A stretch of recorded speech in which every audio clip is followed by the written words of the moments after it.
In today's video, I am going to teach you how to set up international shipping on Shopify.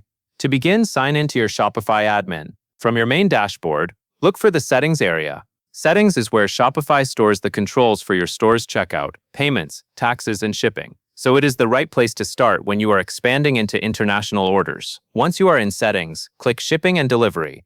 This page is your central hub for shipping setup, including shipping rates, shipping labels, and the zones you ship to. Take a moment to confirm you are working in the correct store, especially if you manage more than one. Next, find the shipping profile you want to edit. For most stores, this will be the general profile because it typically covers the majority of products.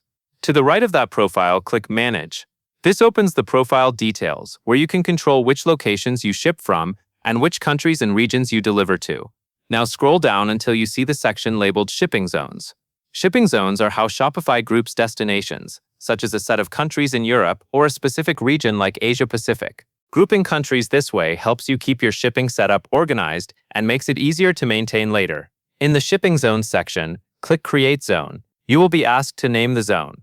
In the Zone Name field, enter a clear name that makes sense for your internal reference, such as the region you are targeting or the group of countries you plan to serve. Choosing a descriptive name will save time later when you review or update your shipping settings. After naming the zone, move to the Country section. Here you will select the specific countries or regions you want to include in this new zone. Be precise and choose only the destinations you are ready to ship to based on your carriers, costs, and delivery expectations.